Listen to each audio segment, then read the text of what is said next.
Hey guys, how's it going? Mr. Mitchell here. In this video we're going to go over paper 1, i.e. the multiple choice questions from the 2019 SQA Higher Physics exam paper. Now there are 25 questions in this paper and I recommend that you try them yourself before looking at these solutions. So let's get into it. Question 1 says the graph shows how the speed v of a car varies with time t. So you've got speed in meters per second on the y-axis against time in seconds on the x-axis. And it says the average speed of the car during the 12 seconds is. Well, firstly, we're asked to find average speed and you're given a speed time graph. So the chances are here you're probably going to need to use the graph to find out something that will help you then find the average speed. So remember, average speed can be found from the equation d equals v bar t, where v bar is your average speed, or in other words, it's essentially just a speed distance time. So if we're trying to calculate average speed and we know the time, then we need to know the distance as well, and that's why we're given the speed time graph. So you should remember that distance is equal to the area under a speed time graph. So if I want to find the total area under this line, notice that I've already got these helpful shapes here that I can easily find the areas of. So I've got the triangle and the rectangle. So I'm going to label these area 1 and area 2, and we can say this is equal to the length times breadth for the rectangle plus a half times base times height for the triangle. So let's sub in the numbers now and look at the graph to see how we got those. So we get length times breadth, that's the 12.0 times the 10.0 for the rectangle, plus the half times base times height, so you've got plus a half times the base there is the same at 12.0, times the height, which is going to be from 10.0 to 15.0, so that's a difference of 5.0, so that's times 5.0 there. Then you put that into your calculator and you should get an answer of 150 meters. So now that I know the distance and the time, I can calculate the average speed. So we have d equals v bar t, and then we can rearrange for v bar to get d over t, and then substituting in the numbers, we get 150 over 12.0, which gives me a final answer of 12.5 meters per second, and you can see that is option E. Question 2 says a stone is thrown at 50 degrees to the horizontal with a speed of 15 meters per second. Which row in the table gives the horizontal component and the vertical component of the initial velocity of the stone? Well, this is the situation for a projectile launched at an angle. In order to find the components of the initial velocity, remember for the horizontal component, it's going to involve cosine because cos goes across, whereas for the vertical component, that's going to involve sine. So here, all we need to do to find the horizontal component is do the speed times cosine 50, so UH equals 15 cos 50, and for the vertical component, we have UV equals 15 sine 50. So the answer here is going to be B. Question 3 says a golfer strikes a golf ball, which then moves off at an angle to the ground. The ball follows the path shown. The graphs show how the horizontal component of the velocity VH and the vertical component of the velocity VV of the ball vary with time t. So here you have VH against time, and here you have VV against time. It then says the speed of the ball just before it hits the ground is. Well, here you can see the horizontal component remains constant at 40 meters per second, whereas the vertical component starts off at 30 meters per second, then reaches 0 when the ball is at its highest point, which should be in the midpoint of its full parabola path there, and then it reaches minus 30 meters per second when it's hitting the ground. So this means the ball will have both a horizontal component and a vertical component when it's hitting the ground of 40 meters per second for the horizontal and minus 30 for the vertical. So what we need to do here is, because we've got the horizontal and vertical components, we're going to add these two vectors together nose to tail and then work out what the resultant velocity is. So let's say just before the ball hits the ground, its horizontal component is going to the right, and we'll label that A equals 40 meters per second, and the vertical component will be acting down the way, which we can label B equals 30 meters per second, and you'll see that that is adding them nose to tail there. So we can now draw on the resultant vector from the start to the finish point, which is this, and label it with two arrows to show that that's the resultant, and we'll label this C equals question mark because that's the one we're trying to find. Let's just label the right angle in there as well and say that this is angle theta here. But in this example, we don't actually need to calculate the direction, we just want to find the size of side C. So to find the magnitude, we can do Pythagoras, c squared equals a squared plus b squared, which equals 40 squared plus 30 squared, which is 2,500, and to get c, you then take the square root of that, which gives you 50 meters per second. Another way to quickly identify that there would be that the triangle has 30, 40, so the hypotenuse is going to be 50, otherwise known as a Pythagorean triple. So that gives me an answer of D. Question 4 says a car accelerates from rest along a straight level road. The acceleration of the car is constant. Which pair of displacement time st and acceleration time at graphs represent the motion of the car? Well, firstly, we could eliminate a few because we're told that the acceleration of the car is constant. So if we look at the acceleration time graphs for all of them, A shows a constant acceleration there, so that's fine. C shows a constant acceleration, which is also fine, and D also shows a constant acceleration. However, B and E do not show a constant acceleration, they show an increasing acceleration, which we don't actually deal with in the higher physics course. So we can say that A, C and D show a constant acceleration, so we've eliminated B and E already, and then to find the displacement time graph we need to think about what's happening to the car itself. So the car is accelerating from rest along a straight level road, so that means its velocity is going to increase over time, and it's therefore going to cover more distance or displacement in a shorter time. And that is shown by a line that curves up the way like this one here, because you can see that as time increases, the car gets faster and faster, and it therefore covers more displacement or more distance in a shorter time. Whereas a displacement time graph like this one showing a straight line through the origin, this suggests that the displacement or distance is increasing at a constant rate. But that wouldn't happen if the car is accelerating. And it's also the case for a displacement time graph like this one, where you've got a line starting with a curve but then it sort of levels off. That is showing that the distance or displacement is starting to level off after some time, which isn't going to be the case. So that means we're looking for a curve that goes up the way and a constant acceleration time graph, which is going to be answer A. Question 5 says 4 masses on a horizontal frictionless surface are linked together by strings P, Q and R. A constant force is applied as shown. So we've got 30 kg, 20 kg, 10 kg and 40 kg masses all linked together by string, and we've got a constant force pulling this system to the left. So this is what we call a connected system, and it says the tension in the strings is greatest in P and least in Q, greatest in P and least in R, greatest in R and least in Q, greatest in R and least in P, or the same in P, Q and R. Well, to answer this, we can firstly say that the tension in each string is found using the acceleration of the system, which is the same for all blocks, and the mass of each block causing the tension in each part of the string. So for example, to find the tension in P, we would need to add up all the masses 20, 10 and 40, because those are the 3 masses causing the tension in P, and we would multiply that mass by the acceleration of the system, which is the same for the whole system. To find the tension in Q, it's the 10 and 40 kg masses causing that tension, so you would add up those masses and times it by the acceleration of the system.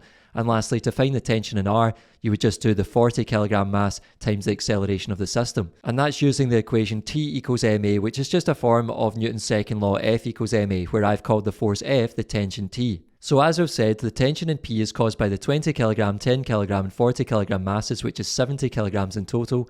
The tension in Q is caused by the 10 kg and the 40 kg masses, which is 50 kg in total.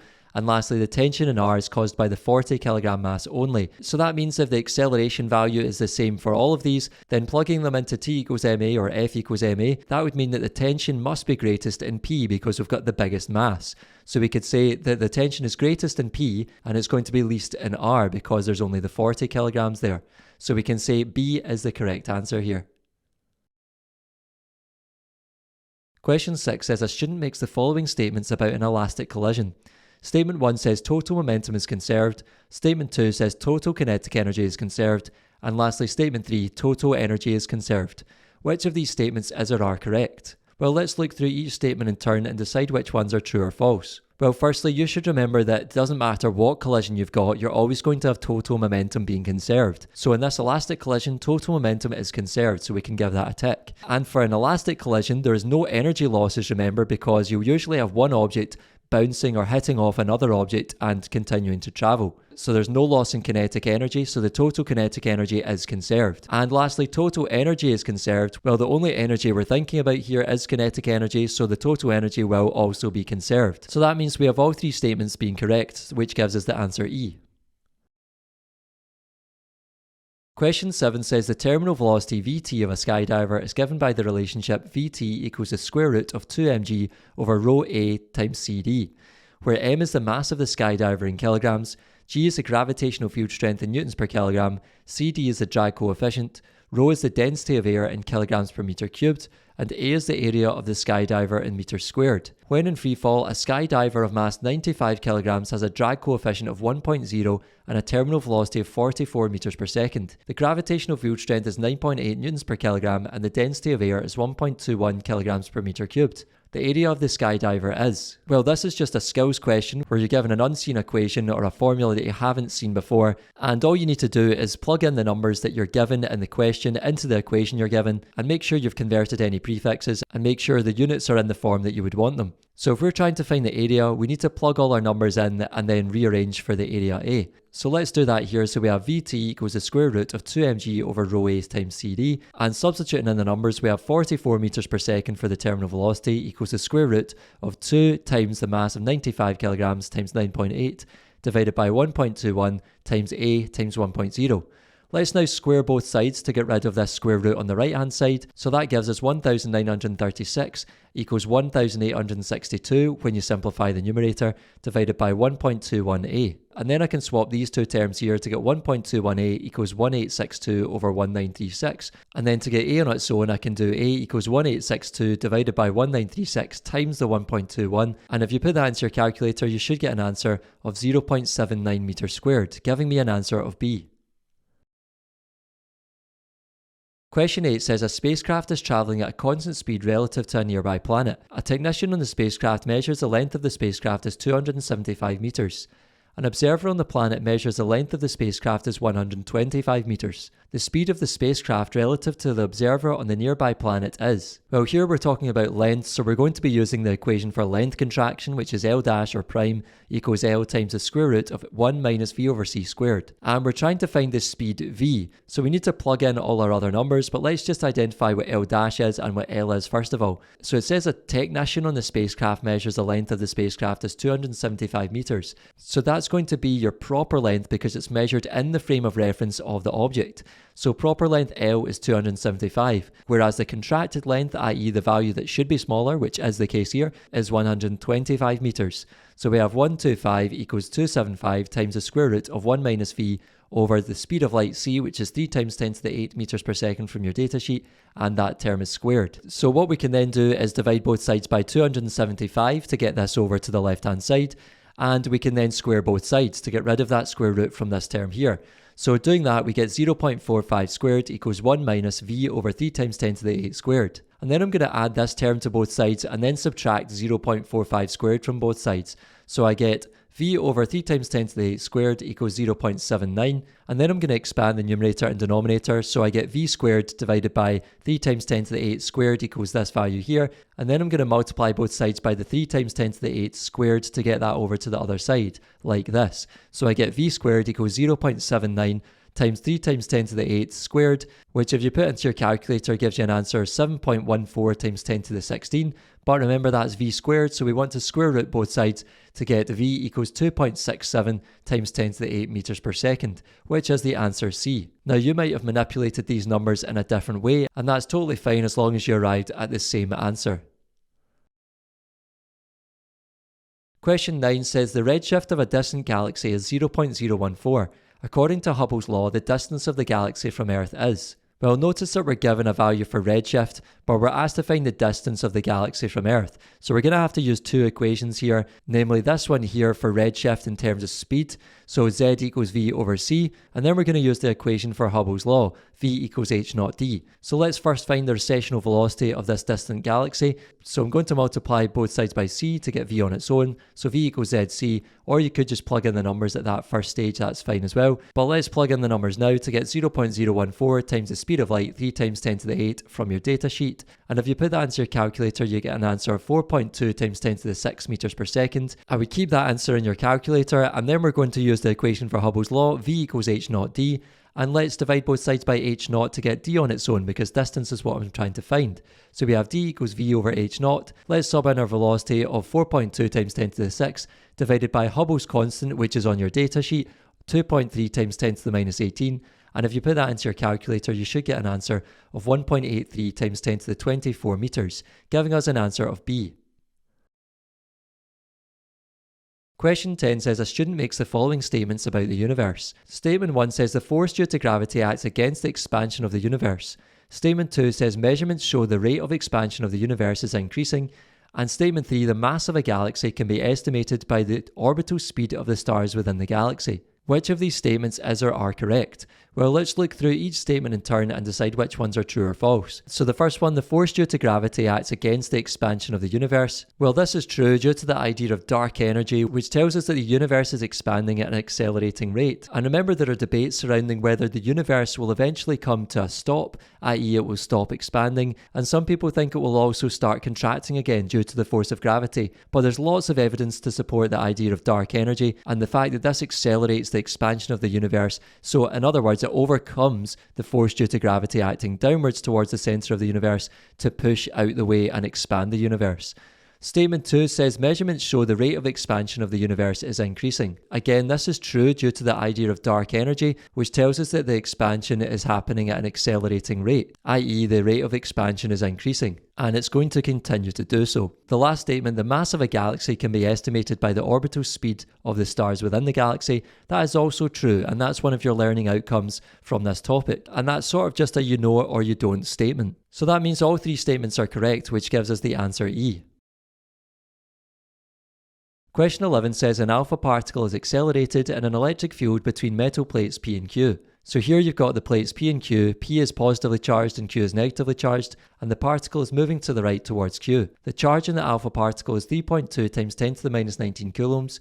The kinetic energy gained by the alpha particle while travelling from plate P to plate Q is 8.0 times 10 to the minus 16 joules, and it says the potential difference across plates P and Q is. Well, notice that we're given the kinetic energy gained, so that's the same as saying the change in kinetic energy. And you should remember that the work done on a charged particle in an electric field is equal to the change in kinetic energy. So work done W equals delta EK. We can then rewrite the work done W as QV, which is one of our equations from the relationship sheet. And this is equal to delta EK, and then we can rearrange for the potential difference V. So dividing both sides by Q, we get V equals delta E over Q, and plugging in the numbers now, we have 8.0 times 10 to the minus 16 for the change in energy, or the gain in energy, and dividing that by the charge in the alpha particle, which is also given 3.2 times 10 to the minus 19 coulombs, you can plug that into your calculator and get an answer of 2,500 volts. And remember, that's the same in scientific notation as 2.5 times 10 to the 3 volts. So that gives us the answer D. Question 12 says an electron enters a region of uniform magnetic field as shown. So the picture labels the region of magnetic field out of the page, and that's shown by the dots here. And the electron is moving into that magnetic field. The direction of the magnetic force on the electron immediately after entering the field is. Well, remember, for these kind of questions, we need to use the right hand rule. So using the thumb, index finger and middle finger of your right hand, your index finger is going to point out of the page or screen to begin with. So if you're looking at a screen, that should be pointing back towards yourself. And if you're looking at paper that's flat on a desk, then your index finger is going to be pointing up the way towards the ceiling. And because the electron is moving to the right in this case, this means that the middle finger is going to be pointing to the right as well. So you want to manipulate your hand so that your middle finger can point to the right, whilst your index finger still points out of the page or screen. So your thumb should now point in the direction of the magnetic force, which in this case is going to be towards the top of the page or screen if you're doing it correctly. And since we're using a negatively charged particle here, then we don't need to change the direction of the force at the end. So we can simply say the electron here is going to move towards the top of the page, which is the answer A. Question 13 says a student makes the following statements about the Standard Model. Statement 1 says every particle has an antiparticle. Statement 2 says alpha decay is evidence for the existence of the neutrino. And statement 3, the W boson is associated with the strong nuclear force. Which of these statements is or are correct? Well, let's look through each statement in turn and decide which ones are true or false. Statement 1, every particle has an antiparticle. Well, this is simply just a you know or you don't kind of statement, and you should know that this is true. Every particle has its own antiparticle. Statement 2, alpha decay is evidence for the existence of the neutrino. Well, that is false, because remember, it's beta decay that provides evidence for the existence of the neutrino, not alpha decay.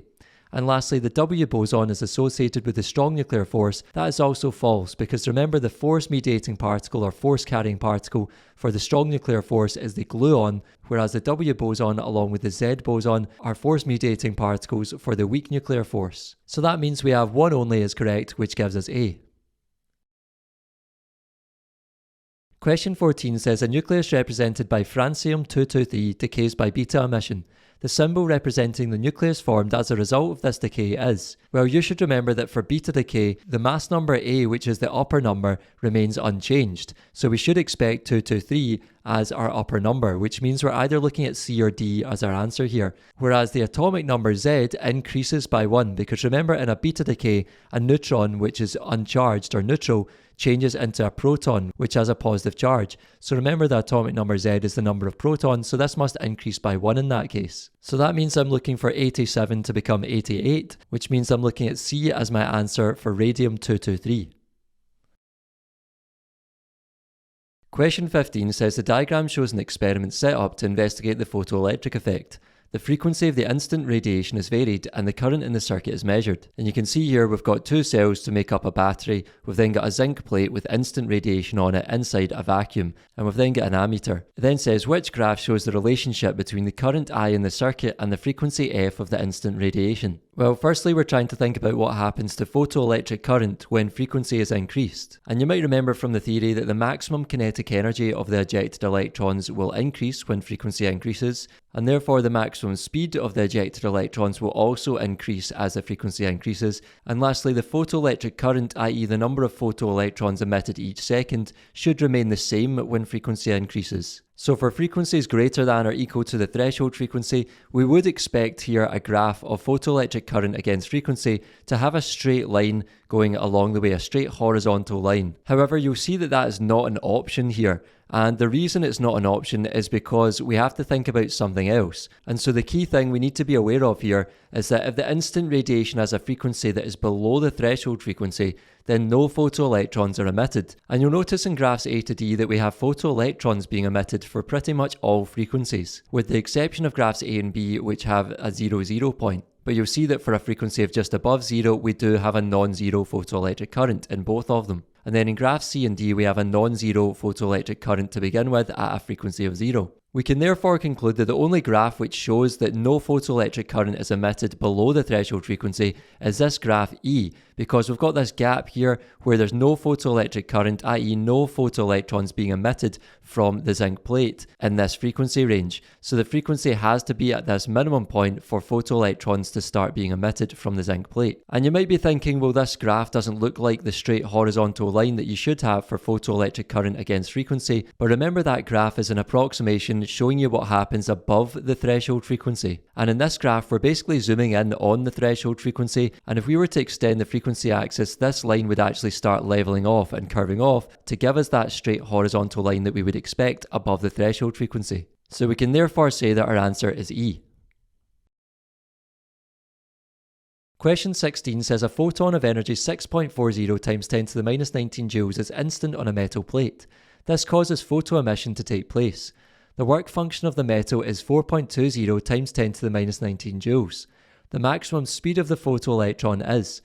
Well, here, because we're given photon energy and we're given the work function value and we're asked to find the maximum speed, we're going to use the equation for the maximum kinetic energy of an ejected electron. So we have Ek equals hf minus hf naught. And remember, the term hf is the instant photon energy, whereas the term hf naught is the work function. So we can plug in our two numbers for these things. So we have 6.40 times 10 to the minus 19 for the photon energy, minus the work function of 4.2 times 10 to the minus 19. And putting that into your calculator gives an answer of 2.2 times 10 to the minus 19 joules. However, we're not finished, remember, because we're asked to find the maximum speed of the photoelectron. So we can now write down the familiar equation for kinetic energy, Ek equals a half mv squared. And now that we know the kinetic energy here, and we can find the mass of an electron from the datasheet, then we can rearrange to find the speed v. So let's plug in our numbers. So we have 2.2 times 10 to the minus 19 equals a half times 9.11 times 10 to the minus 31, which is the mass of an electron from the datasheet,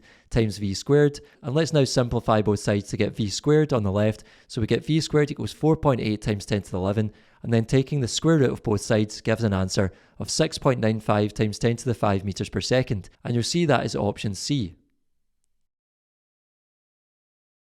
Question 17 says waves from two coherent sources S1 and S2 produce an interference pattern. Maxima are detected at the positions shown. So you've got the two sources S1 and S2 here. You've then got your central maximum and then a maximum, maximum, maximum, and you'll see that the point P is actually midway between the two maxima. The wavelength of the waves is 28 millimeters. For the third minimum at P, the path difference S2P minus S1P is, well, remember for minima, path difference equals m plus a half lambda, so rewriting this in terms of the path difference S2P minus S1P, we get S2P minus S1P equals m plus a half lambda, so substituting in our numbers, we have 2 plus a half times 28, where the 28 is in millimeters for our wavelength, and that means our path difference is going to be in millimeters as well, and our 2 there is for the third minimum. And the reason we've chosen m equals 2 here and not m equals 3, if you think about the maxima first of all, this remember is m equals 0 for the central maximum, and then we've got m equals 1, m equals 2, and then this side you've got m equals 1, m equals 2, and so on. For the minima, remember, these are halfway between the maxima. So this point here and this point here, they're going to be m equals 0, either side of the central maximum. And then these points here and here, we're going to have m equals 1, and then where P is, we have m equals 2. So the third minimum is when m equals 2. Or in other words, the first minima are when m equals 0. So plugging this into your calculator, you should get an answer of 70 millimeters, which is the answer C. Question 18 says a ray of monochromatic light passes from air into water. The wavelength of this light in air is 589 nanometers. The speed of this light in water is... You can do this question in several ways, but the quickest way is probably to identify that you're asked to find the speed of light in the water, and we should know that the speed of light in air is 3 times 10 to the 8 meters per second, and you should also know the refractive index of water from the datasheet. So we can use the equation for refractive index n in terms of the ratio of speeds. So n equals v1 over v2, where remember v1 is the speed in air and v2 is the speed in the material. So we have 1.33, which is the refractive index of water from the datasheet, is equal to 3 times 10 to the 8, which is the speed of light in air also on the datasheet divided by v2. And then we can swap the v2 and 1.33 round to get v2 equals 3 times 10 to the 8 divided by 1.33. And if you put that into your calculator, you should get the answer 2.26 times 10 to the 8 meters per second, which is option C. Question 19 says when light passes through the outer layers of the sun, certain frequencies of light are absorbed by hydrogen atoms, producing dark lines in the spectrum. The diagram represents some of the energy levels for a hydrogen atom. So we have E0 up to E4, the number of absorption lines in the spectrum caused by the transition of electrons between these energy levels is. Well, because we're dealing with absorption here, we're going to have lines going up the way instead of down the way, because that would be for emission if they were going down the way. So to find the number of absorption lines, we just need to find out how many different combinations we can have, and the easiest way is just to draw on the diagram here. So firstly, we could go from E0 to E1, we could then go from E0 to E2, from E0 to E3, and E0 to E4. We could then start at E1 and go from E1 to E2, from E1 to E3, and from E1 to E4. We can then start at E2 and go from E2 to E3, and then from E2 to E4, and then we can start at E3 and go from E3 to E4. So we can just count up those transitions, so we have 1, 2, 3, 4, 5, 6, 7, 8, 9, 10, so that gives us the answer D. Moving on, we have question 20, which says the output from an AC power supply is connected to an oscilloscope. The trace seen in the oscilloscope screen is shown. So we have 2 full waves here, and each division is shown by a box on the display. The Y gain setting on the oscilloscope is 1.0 volts per division. The RMS voltage of the power supply is? Well, firstly, before we can find the RMS voltage, we need to find the peak voltage from this oscilloscope trace. So remember, to find peak voltage, we use the y-axis or vertical axis on this display. So we count how many boxes or divisions make up the amplitude of the wave, which is half the vertical height. So going from the axis here, we can count 1, 2, 3 boxes or divisions up the way, and then I can multiply this by my Y gain setting. So I have V peak equals 3 divisions times 1.0 volts per division from my Y gain setting. So notice how the divisions will cancel out here because I've got divisions divided by divisions. So this gives me 3 times 1.0, which is 3.0 volts. And then I can sub this into my equation relating peak and RMS voltage. So I have VRMS equals V peak over root 2. Substituting in the numbers gives me 3.0 over root 2, and if you put that into your calculator, you should get 2.1 volts. So that gives me the answer A. Question 21 says the output from a signal generator is connected to an oscilloscope. The trace observed on the oscilloscope screen is as shown in the diagram. So we've got 2 full waves here. It then says the frequency of the signal from the signal generator is now doubled. The amplitude of the signal is unchanged. The Y gain setting on the oscilloscope is also unchanged, and the time-based setting on the oscilloscope is changed from 1.0 milliseconds per division to 0.5 milliseconds per division. The question then says, which of the following diagrams shows the trace that is now observed on the oscilloscope screen? Well, based on what we've been told here, initially 2 complete waves appear on the screen, and we can see that in the diagram to begin with. So it goes all the way up, all the way down and back to the start, all the way up, all the way down and back to the start. So that's 2 complete waves. However, we're then told the frequency is doubled. So when the frequency is doubled, 4 complete waves will appear on the screen. And that's because, remember, frequency is defined as the number of waves passing a point each second. So if the frequency is doubled, instead of having 2 waves appearing on the screen, we're going to have double that, which is 4 complete waves appearing on the screen. So these 2 waves would be more bunched up, and we'd have 2 more of them appearing in that screen there. However, we're also told the Y gain is unchanged, which is fine, we can sort of ignore that. However, when the time base is halved, the frequency and period of the waves remain unchanged, and the number of divisions for a single wave will double. And you might be looking at this and thinking, okay, frequency will stay the same if you change the time base, but how does period stay the same? Because calculating the period of a wave depends on the time base. We're basically saying that when we're at this point, we're not directly changing the frequency or the period anymore,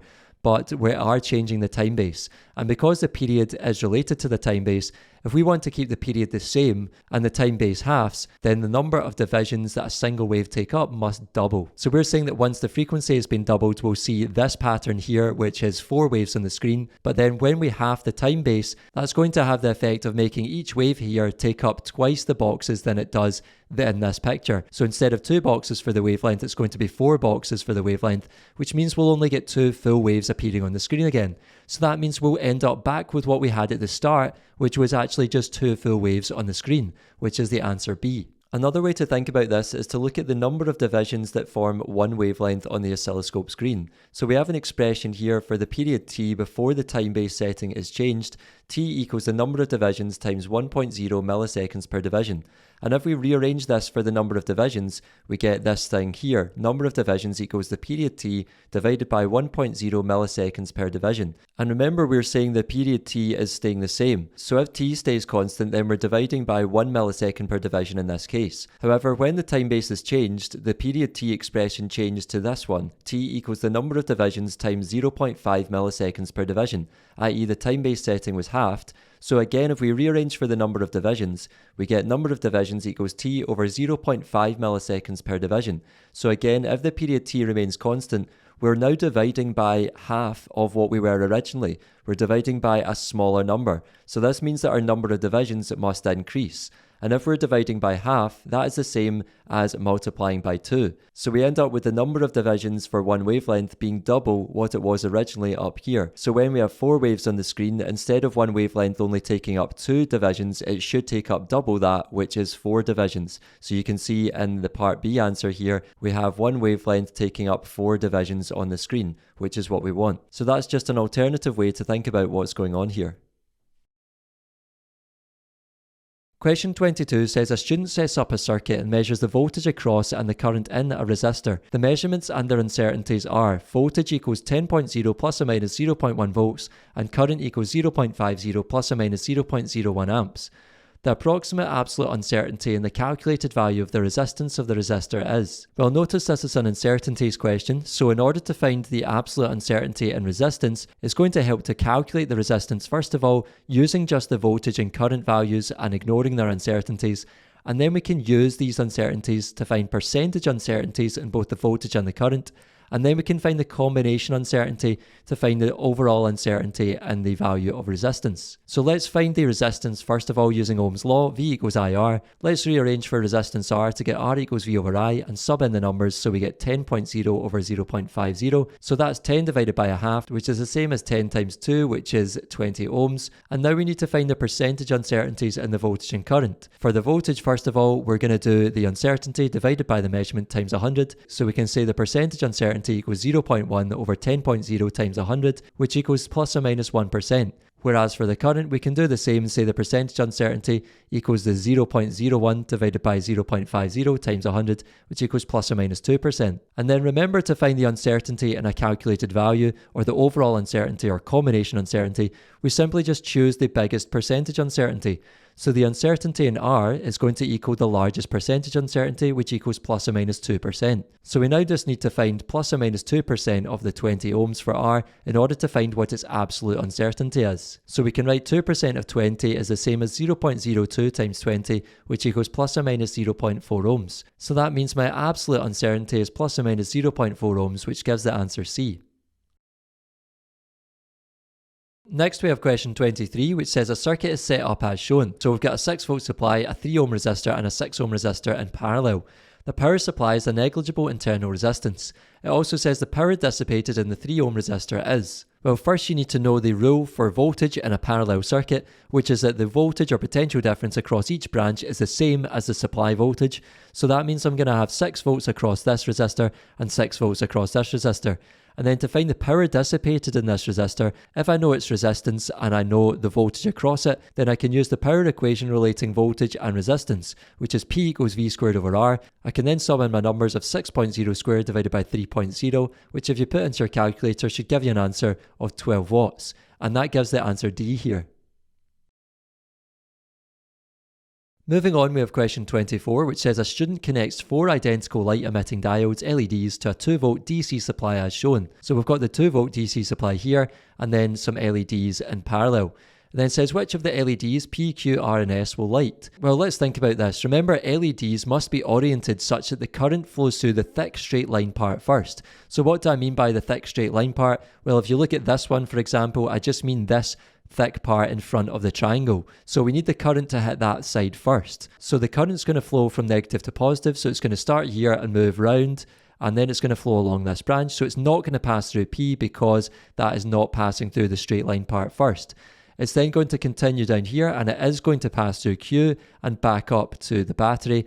And it's also going to pass through here and hit through S, but then it's going to be blocked by R, so the current's not going to flow along this branch because there's 2 LEDs there. So because R is stopping the current flow in this branch, S is not going to light either. So that means Q is the only one that's going to light here, so B is my correct answer. Lastly, question 25 says a student makes the following statements about uncertainties.